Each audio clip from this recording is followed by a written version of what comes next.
وشفيعنا محمد بن عبد الله وعلى آله وأصحابه ومن اهتدى بهديه واستنى بسنته إلى يوم الدين أما بعد.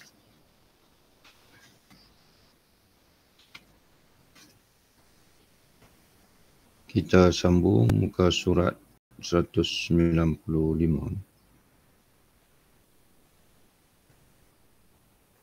Qala Imam Al-Ghazali rahimahullah wa nafa'allah bi'ulumihi fi darain amin. Fala yunalu al-ilmu illa bitawadu'i wa ilqa'is sam'.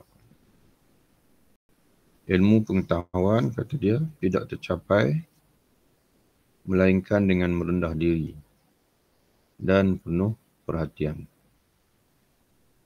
Fala yunalu al-ilmu illa bitawadu'i.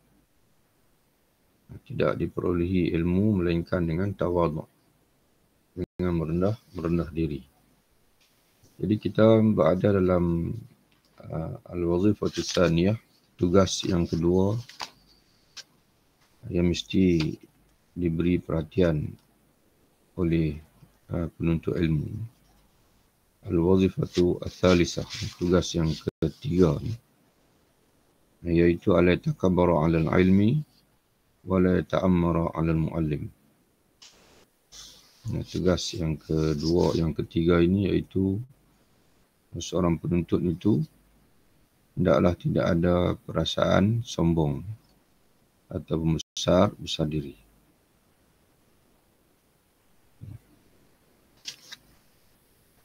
Terhadap ilmu dan juga guru. Jadi Imam Ghazali menyebutkan sambungan daripada yang kita baca sebelum ini, sebahagian daripada tugas yang ketiga ini telah pun kita baca. Kita sambung pada ini, iaitu kata dia, ilmu tidak tercapai, tidak akan diperolehi melainkan dengan merendah diri, wa ilqa'us sam'i. Di sini dia terjemah dengan penuh perhatian, iaitu memberikan penuh penumpuan. Di sini kalau perhatikan bahasa Arabnya, wa ilqa'is sam'. Ilqa' iaitu menadah pendengaran, memberikan pendengaran kita, ataupun kita biasa sebut dengan menjadi pendengar yang baik. Sebagaimana firman Allah Subhanahu wa taala, inna fi dzalika ladzikra liman kana lahu qalbun aw alqa sam'a wa huwa syahidun. Sesungguhnya, kata Allah, yang demikian itu, yakni kisah-kisah yang dikemukakan dalam surah ini, dalam surah Qaf, menjadi pengajaran. Ladzikra benar-benar menjadi pengajaran liman kana lahu qalbun, bagi orang yang mempunyai hati, yakni pengertian, atau mempergunakan pendengarannya dengan berhati-hati. Inna fi dzalika ladzikra liman kana lahu qalbun aw alqa sam'a wa huwa syahidun. Sesungguhnya pada demikian itu, yakni kisah-kisah yang dikemukakan dalam surah ini, yakni surah Qaf ini, kata Allah, benar-benar terdapat pengajaran. Tetapi untuk siapa? Kata yang pertama, kata Allah, liman kana lahu qalbun, bagi orang yang punya hati yang hidup. Aw alqa sam'a, ataupun dia sudi menadahkan pendengarannya, wa huwa syahid, dalam keadaan hadir hatinya. Pengertian mempunyai hati. Jadi Imam Ghazali huraikan ayat tadi. Apa makna pengajaran bagi orang yang punya hati? Liman kana lahu qalbun. Ataupun dalam sebahagian tafsir dia kata orang yang mempunyai hati yang hidup. Orang yang punya hati yang hidup.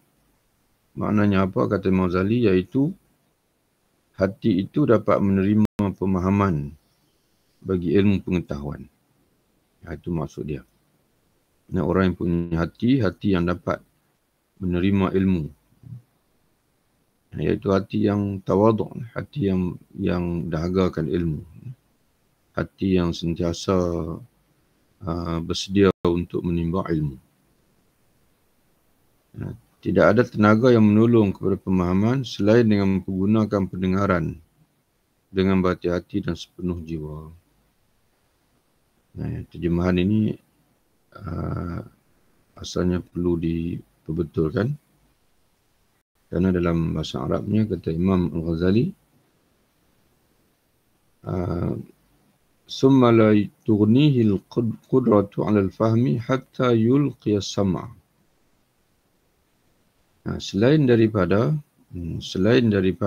ataupun kalau tuan-tuan nak guna juga bahasa yang diterjemah di sini, tidak cukup dengan pemahaman sahaja, melainkan perlu pula mempergunakan pendengaran dengan berhati-hati dan sepenuh jiwa. Tadi dia sebut tadi, mula-mula Allah Ta'ala kata, bagi orang yang mempunyai hati yang dapat menerima kefahaman. Namun kata Imam Ghazali, tidak cukup sekadar itu, perlu pula untuk pergi kepada yang kedua tu, yang Allah Ta'ala sebut, al-alqa sam'a, iaitu mempergunakan pendengaran dengan sepenuh hati dan juga sepenuh jiwa. Supaya dapat menangkap seluruh yang diberikan guru dengan penuh perhatian, merendahkan diri, syukur, ini berterima kasih kerana ada guru yang sudi mengajar kita. Gembira, sentiasa berasa gembira untuk menerima ilmu dan menerima nikmat yang dikurniakan oleh Allah Subhanahu wa Ta'ala. Hendaklah pelajar itu bersikap dengan gurunya seumpama tanah kering yang disirami hujan lebat. Tanah kering yang menunggu untuk disirami dengan air hujan. Tapi kalau tengok dalam bahasa Arabnya, Imam Ghazali dia guna kalimah ka'ardi damsatin. Di sini terjemah dengan tanah kering. Falyakunil muta'allimu limu'allimihi ka'ardin damsatin nalat mataran ghaziran. Hendaklah seorang penuntut itu, seorang pelajar itu, ketika dia berdepan dengan gurunya, dia bertindak seperti ataupun seumpama, di sini diterjemah tanah kering yang disirami hujan lebat. Dalam bahasa Arabnya, Imam Ghazali guna istilah ka'ardin damsatin. Kata muhakkik, kata dia ad-damsah ini al-ardus sahlah al-munkhafidah, iaitu tanah yang mudah, sahlah, yang tanah yang mudah menerima air, al-munkhafidah, yang rendah, mana tanah, sebab air ini dia hanya akan singgah di tempat yang rendah, akan dia daripada tempat tinggi, dia akan mengalir turun, dia akan menakung di tempat yang rendah.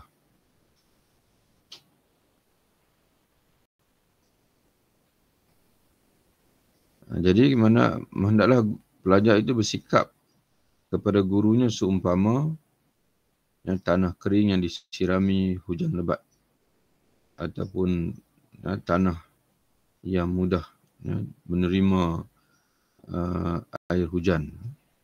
Maka meresaplah ke seluruh bahagiannya dan meratalah keseluruhannya air hujan itu. Jadi tanah yang baik yang bersiap sedia menerima air hujan, maka tanah itu bila turun saja hujan, dia akan meresap air hujan dan meratai ke seluruh tanah. Berbeza dengan tanah yang bersifat tanah, dipanggil tanah ataupun batu, ataupun tanah yang tidak subur.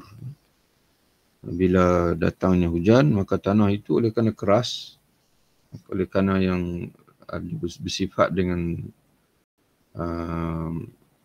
maknanya contohnya macam batu, maka dia akan menepis air, dia tidak menerima air. Sebaliknya dia akan menepis air.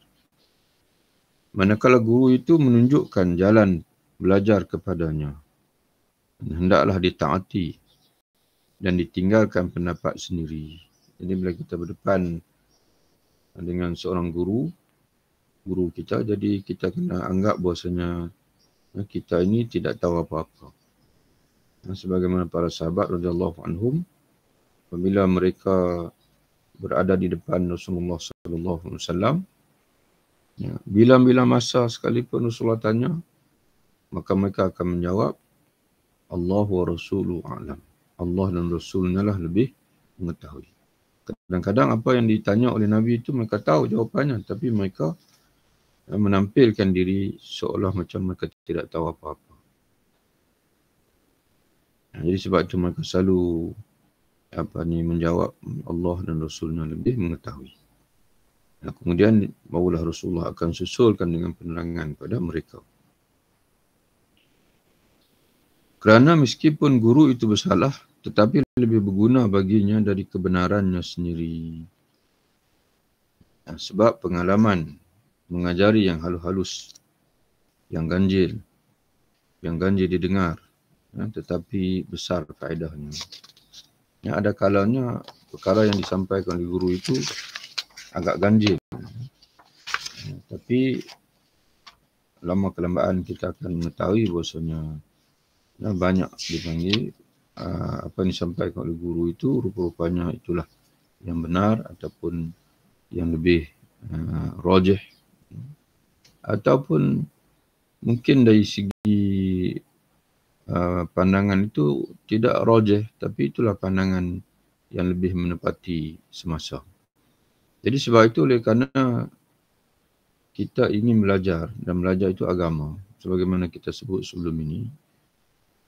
Sebelum kita belajar dengan seseorang perlu dipastikan bahawasanya dia merupakan seorang guru yang memiliki ilmu yang sahih. Ilmu yang sahih. Karena kita tidak boleh tawaduk kepada orang yang batil. Tidak boleh tawaduk. Tidak boleh merendah diri kepada orang yang mengajar kita menyimpang daripada syariat, daripada agama Allah Subhanahu wa taala. Jadi hanya sahaja apabila kita yakin dengan guru yang mengajar ilmu yang benar, dan sudah tentu sebelum itu dia telah melalui proses pengajian daripada guru yang benar juga, barulah kita boleh belajar daripada dia. Kerana sifat seorang murid itu mesti merendah diri. Al-Islamu ya'ul wa la yu'la alaih. Islam itu tinggi dan tidak boleh lebih tinggi daripada, tidak boleh ada yang lebih tinggi daripada dia. Jadi sebab itu tak mungkin kita nak tawaduk kepada orang yang mengajar kita kesesatan. Berapa banyak orang sakit yang dipanasi. Ini tuan-tuan kena pindah lah. Berapa banyak orang yang sakit panas, demam panas sebagai contohnya, diobati doktor, tabib dengan menambah panas pada sewaktu-waktu. Mana dengan beri ubat yang meningkatkan darjat kepanasannya. Dari segi logik, mana logik bagi orang yang hanya berfikir selapis, yang tidak ada pengalaman, kalau panas itu mesti diredakan dengan sejuk. Tapi banyak situasi di mana orang yang menghadapi penyakit panas tapi diubati doktor dengan ubat yang menambahkan kepanasannya dalam waktu-waktu tertentu, supaya kekuatannya bertambah. Sampai batas yang sanggup menahan pukulan ubat.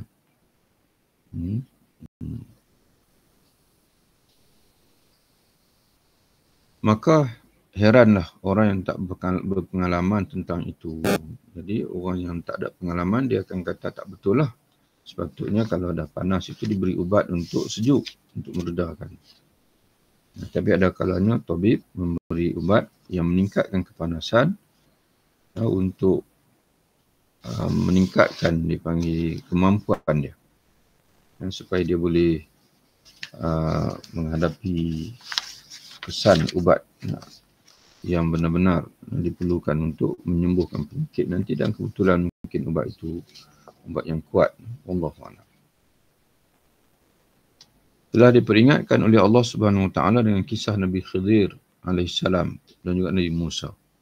Berkata Nabi Khidir alaihissalam, "Innaka lan tastati'a ma'iya sabra wa kaifa tasbiru ala ma lam tuhid bihi khubra." Engkau wahai Musa alaihissalam tidak akan sanggup bersabar ketika bersama denganku. Ini apabila Nabi Musa alaihissalam minta izin untuk menyertai perjalanan dia, maka Nabi Khidir alaihissalam, di sini ditulis dengan Nabi.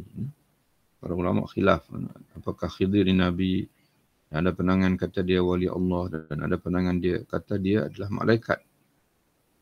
Jadi sebelum dia nak mengizinkan Nabi Musa alaihissalam menyertainya dan belajar daripada dia, dia sebut, dia kata, kamu mungkin tak akan dapat bersabar bersama denganku. Wa kaifa tasbiru ala ma lam tuhid bihi khubra. Bagaimana engkau mampu bersabar dalam perkara yang belum ada pengalaman bagi kamu. Dalam hadis pula, Nabi menceritakan Khidir berkata kepada Musa AS, kamu dikurniakan ilmu oleh Allah yang tidak dikurniakan kepada aku, dan aku pula dikurniakan ilmu oleh Allah yang tidak dikurniakan kepada kamu. Jadi ilmu Allah Ta'ala ni luas. Jadi sebab itu, bila kita nak belajar, yang pertama kita pastikan guru itu adalah guru yang betul. Yang keduanya, hendaklah kita menganggap bahawasanya apa yang ada pada dia itu tidak ada pada kita. Lalu Nabi Khidir AS membuat syarat, iaitu Nabi Musa AS harus diam dan menerima saja. Karena akan tiba nanti dia sendiri akan menjelaskan alasan di sebalik tindakan-tindakan yang dia lakukan yang tidak dapat difahami oleh Nabi Musa AS kerana bersalahan dengan syariat yang telah ditetapkan oleh Allah bagi Nabi Musa AS. Kata Nabi Khidir AS, fa in ittaba'tani fala tas'alni an syai'in hatta uhditha laka minhu dhikra. Jika engkau hendak mengikuti daku, maka janganlah bertanya tentang sesuatu sehingga aku sendiri yang akan menceritakan kepadamu nanti. Jadi kita kena ingat bahawasanya Nabi Musa AS sebelum dia belajar dengan Khidir, Khidir itu sendiri telah ditentukan oleh Allah Ta'ala. Allah Ta'ala sendiri yang mengesahkan Khidir ini, dia mempunyai ilmu. Jadi sebab itu kita sebut tadi. Jangan, oleh kerana kita ini perlu merendah diri dengan guru, maka hendaklah kita pastikan guru itu adalah guru yang betul, guru yang benar.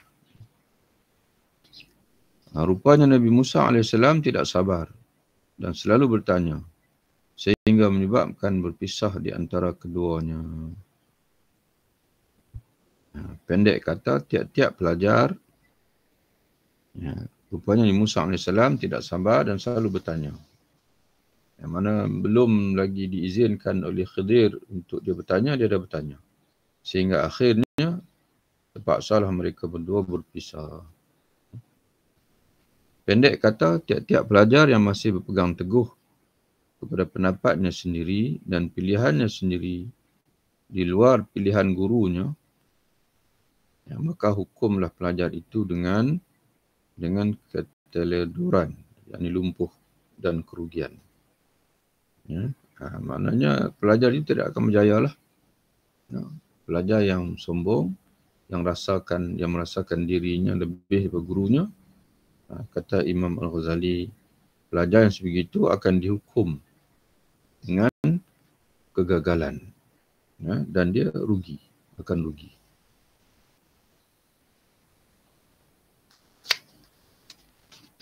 Jika anda menyatakan, bukankah Allah Ta'ala sendiri berfirman dalam ayat yang lain, Fas'alu ala dzikri in kuntum la ta'lamun. Bertanyalah kamu kepada ahli ilmu jika kamu tidak tahu.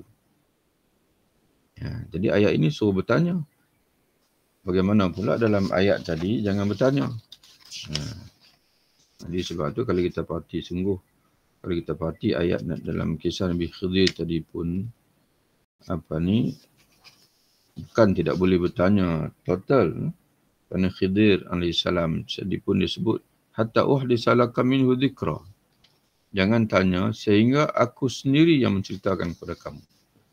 Dalam pengertian yang lain, sehingga aku yang mengizinkan kamu untuk bertanya, ataupun sebelum kau bertanya pun aku sendiri yang akan memberi jawapan nanti. Jadi sebab itu Imam Al-Ghazali di sini dia kata, dalam mengulas ayat yang kedua ni, bagaimana pula dengan ayat Allah, bertanyalah kamu kepada orang berilmu jika tidak tahu. Kata Imam Ghazali,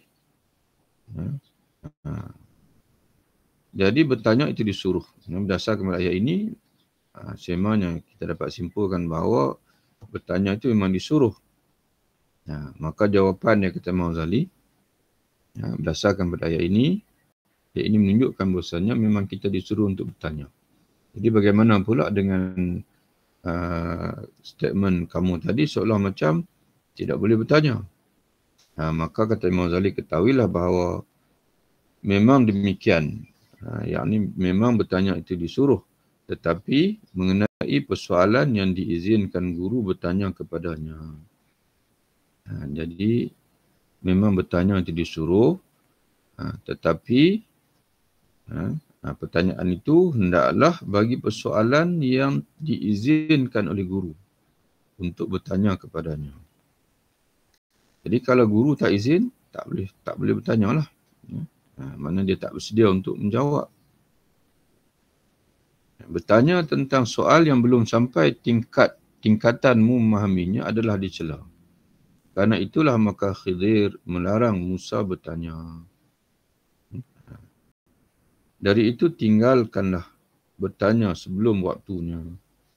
Jadi boleh bertanya, kata Imam Ghazali. Tapi jangan bertanya sebelum tiba waktu untuk bertanya. Guru lebih tahu tentang keahlianmu. Jadi kalau guru belum buka soalan, maknanya dia merasakan bahawa kita belum faham. Kita belum benar-benar memahami. Guru lebih tahu tentang keahlianmu dan kapan, bila suatu ilmu harus diajarkan kepadamu. Sebelum waktu itu datang, makna sebelum tiba waktu terdedahnya ilmu ataupun sebelum tiba masa dan guru ingin mendedahkan suatu ilmu itu kepada kamu, dalam tingkat mana sekalipun, kita berada, sama ada dalam permulaan ilmu, pertengahan ilmu ataupun hujung tingkat ilmu, sebelum tiba waktu itu, maka belumlah datang waktunya untuk bertanya. Berkata Sayyidina Ali radhiyallahu anhu, hak dari seorang yang berilmu ialah jangan engkau banyak bertanya kepadanya. Jangan engkau paksakan dia menjawab. Jangan engkau minta bila dia malas.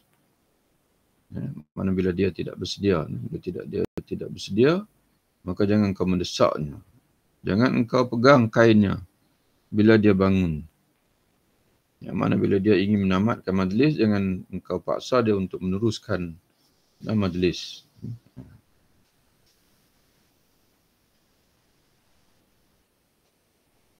Jangan engkau siarkan rahsianya. Jangan engkau caci orang lain di hadapannya. Jangan engkau tuntut keteledorannya.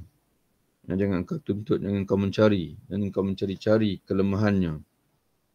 Jika dia silap, terimalah kemaafannya. Terimalah alasannya.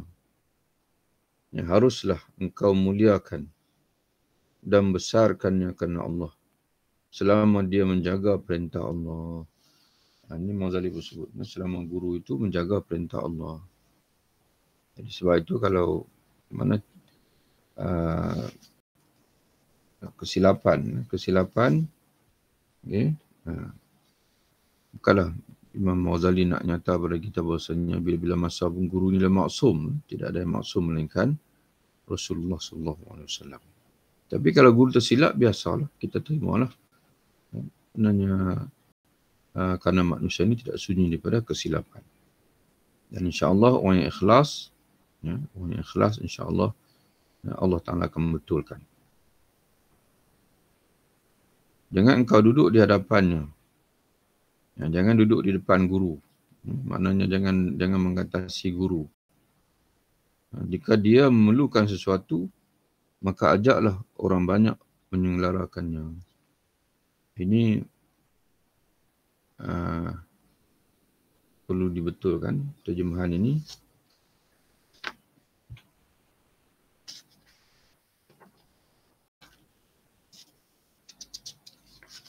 Dalam bahasa Arabnya, wa in kana lahu hajatun sabaqta al-qauma ila khidmatih. Di sini terjemah, jika dia memerlukan sesuatu, jika guru berhajat pada sesuatu, diterjemah di sini, maka ajaklah orang banyak menyelenggarakannya. Tapi kalau tengok dalam bahasa Arabnya, wa in kana lahu hajatun, jika adalah baginya, bagi guru kita itu ada hajat, ada keperluan, ataupun di sini disebut memerlukan sesuatu, sabaqtal qauma, hendaklah kamu mendahului orang lain dalam berkhidmat kepadanya. Maknanya berlumba-lumbalah untuk berkhidmat pada guru. Jika kita tengok guru tu nak pakai kasut, selipar, kita tolong pergi cari di mana selipar dia. Kalau Rasulullah SAW bila dia nak ambil wuduk, maka para sahabat berlumba-lumba untuk mencari air wuduk untuk diberikan kepada Nabi SAW. Jadi begitulah juga maknanya, itu sebagai tanda kita terima kasih pada guru yang sudi mengajar kita, membuang kejahilan daripada kita, maka kita balas dengan kita berkhidmat pada dia. Selesai tugas yang ketiga, tugas yang keempat. Tugas yang keempat pula, seorang pelajar pada tingkat permulaan hendaklah menjaga diri dari mendengar pertentangan orang tentang ilmu pengetahuan.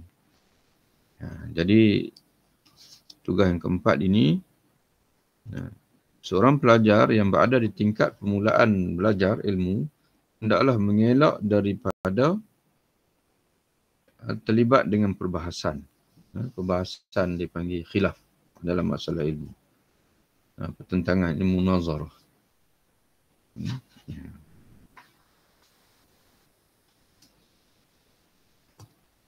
Jadi seorang pelajar pada tingkat permulaan hendaklah menjaga diri, mengelak diri dari mendengar pertentangan orang tentang ilmu pengetahuan. Dalam bahasa Arabnya, ikhtilafun nas. Makna jangan terlibat dalam perdebatan lah. Jangan terlibat dalam perdebatan. Qila wa qal. Sama saja yang dipelajarinya itu ilmu keduniaan, ilmu akhirat. Sama ada ilmu dunia pun sama, ilmu akhirat pun sama juga. Mesti belajar satu pandangan saja. Pandangan yang mu'tamad.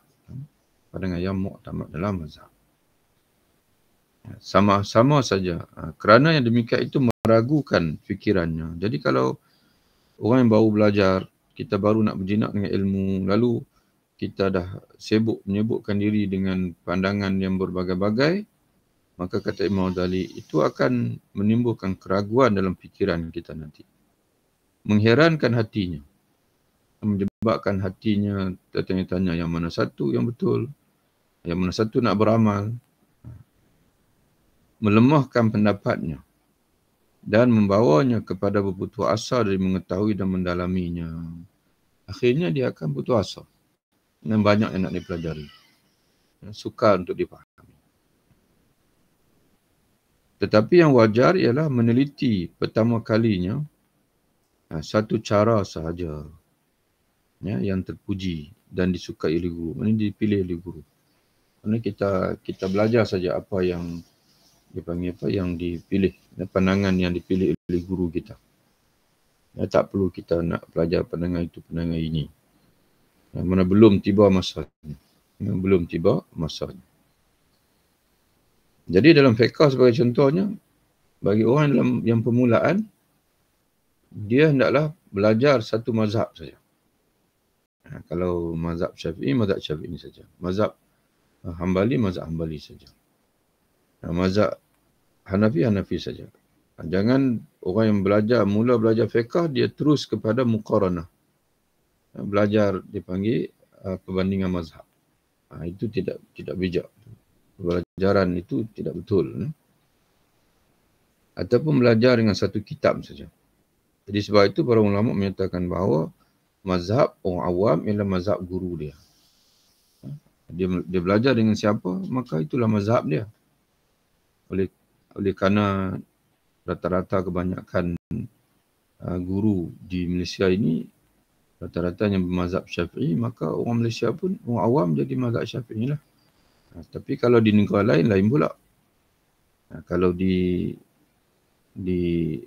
sebelah Turki sebagai contohnya, di sebelah sana mazhab Hanafi. Jadi sebab itu mereka bermazhab dengan mazhab Hanafi. Kerana kebetulan guru-guru aglabiahnya, majoritinya mazhab Hanafi. Sesudah itu barulah boleh mendengar mazhab-mazhab dan keserupaan yang ada di antaranya. Barulah kita melihat aspek-aspek yang serupa dan berbeza dengan mazhab kita. Bila guru itu tidak bertindak, bila seorang guru itu tidak bertindak bebas, ini contoh kena buang, bebas dengan ni buang. Ini tak perlu ada ni. Ini mencacatkan fahaman kita lah. Terjemahan itu. Jadi terjemahan mustaqilan. Kata Imam Ghazali, bila murid itu di peringkat permulaan, dia hendaklah diberi tumpuan dengan satu pandangan saja. Satu mazhab saja. Satu aliran saja. Tapi bila ada di sana guru yang tidak bertindak memilih satu pandangan tertentu, bila guru itu tidak bertindak memilih suatu pandangan tertentu, dalam bahasa Arab mustaqilan, tetapi kebiasaannya hanya ni pembuang. Tetapi kebiasaan dia dalam mengajar itu ialah mengambil mazhab-mazhab. Dan apa yang tersebut dalam mazhab-mazhab, maka dalam hal ini hendaklah waspada. Mana waspada dengan guru yang sebegitu. Sebab orang semacam itu lebih banyak menyesatkan daripada memberikan petunjuk. Mana guru yang sebegitu, kata Imam Ghazali, dia lebih banyak mengelirukan anak muridnya daripada memberi petunjuk pada anak muridnya. Jadi maknanya guru itu dia sendiri pun mana belum tiba untuk jadi guru. Bila dia belum mengajar saja, terus dia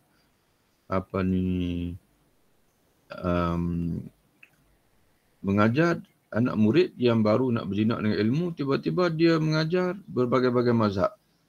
Maka dia tidak layak untuk jadi guru. Sebab dia tak tahu keutamaan dari sudut aulawiyat tu, dia tak tahu. Kerana dia akan lebih mengelirukan anak murid daripada memberi petunjuk. Maka tidaklah layak orang buta memimpin.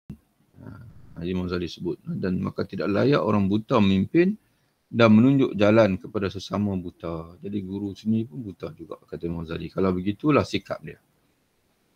Orang yang sebegini keadaannya dapat dihitung dalam keadaan buta dan bodoh. Dia jahil lah. Dia jahil. Kalau guru yang betul-betul.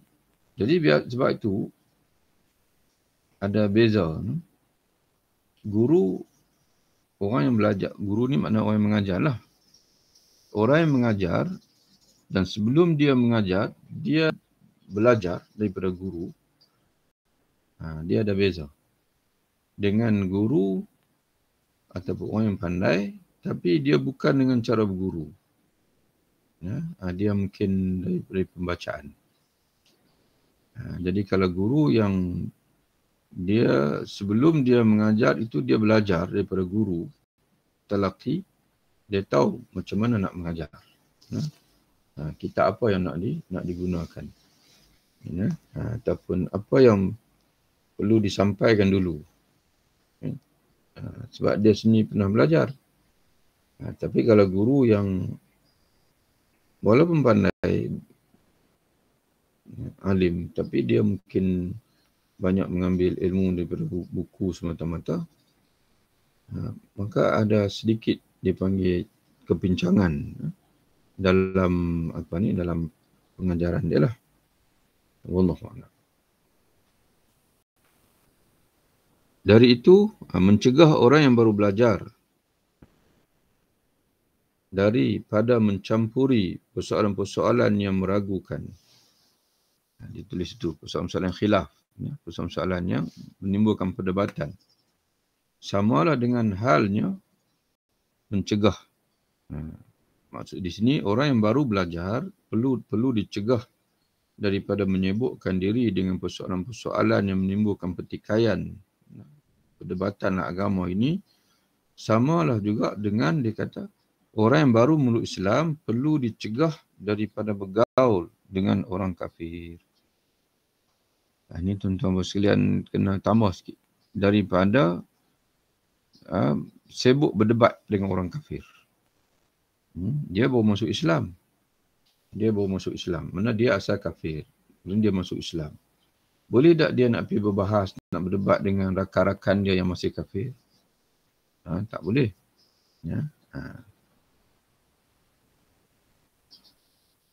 Jadi begitulah juga orang yang baru nak belajar, nak jinak dengan ilmu fiqh. Boleh tak dia tu didedahkan dengan perdebatan dalam fiqh? Mazhab-mazhab berbagai. Tidak boleh. Jadi sama juga. Dengan orang yang baru masuk Islam, tak boleh disibukkan dia untuk dia berdebat dengan orang bukan Islam. Kerana nanti, macam mana, apa akan berlaku kalau dia kalah hujah? Apakah dia akan meninggalkan Islam? Tak mustahil dia akan kalah hujah. Kerana dia baru saja masuk Islam. Banyak perkara yang dia belum tahu bila dipersoalkan dalam Islam, tentang Islam. Menarik orang yang kuat kepada membandingkan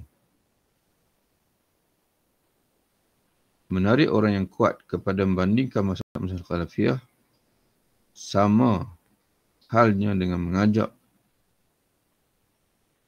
orang yang kuat untuk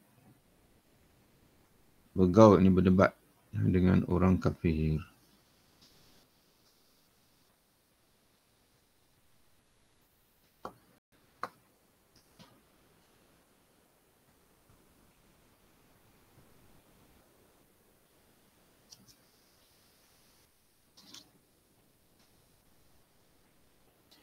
Ini terjemahan dia silap. Maknanya dia. Jadi tuan-tuan kena betulkan. Dalam bahasa Arabnya, Imam Ghazali sebut, nadbul qawi ila nazar. Nadbu. Orang yang kuat. Digalakkan. Digalakkan. Mana orang yang mampu. Digalakkan ila nazar fil ikhtilafat.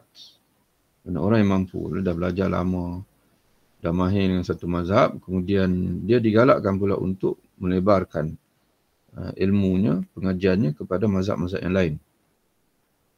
Kata Imam Ghazali, orang yang mampu, dia sebenarnya digalakkan untuk memerhati ila ikhtilafat, kepada dipanggil apa, perbezaan-perbezaan pandangan daripada ulama ini, supaya dia dalam fatwa nanti mungkin dia memerlukan pandangan lain bagi memudahkan umat. Galakkan orang yang kuat kepada memerhatikan perbandingan dalam masalah khilafiyah.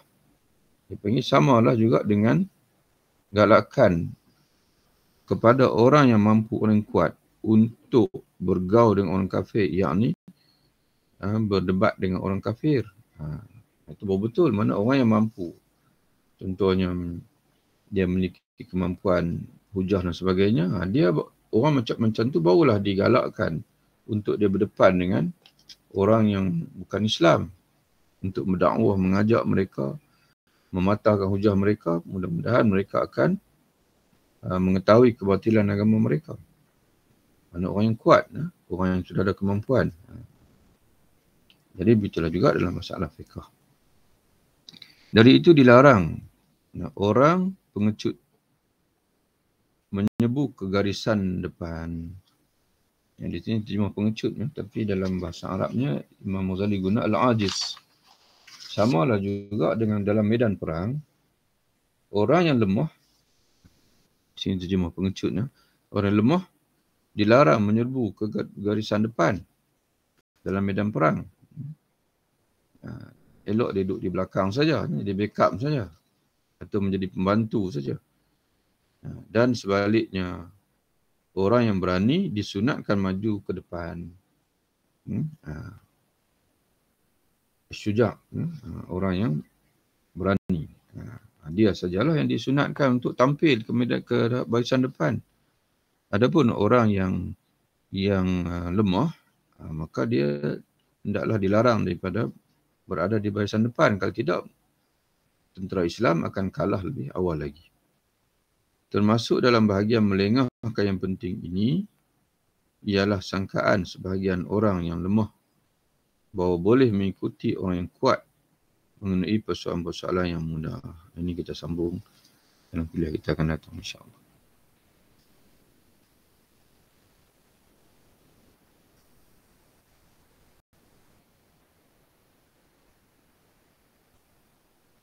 Wallahu a'lam bishawab. Assalamualaikum warahmatullahi wabarakatuh.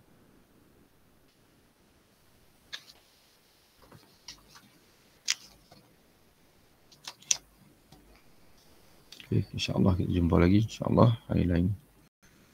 Dan kesempatan yang lain, insyaAllah. Terima kasih, Ustaz.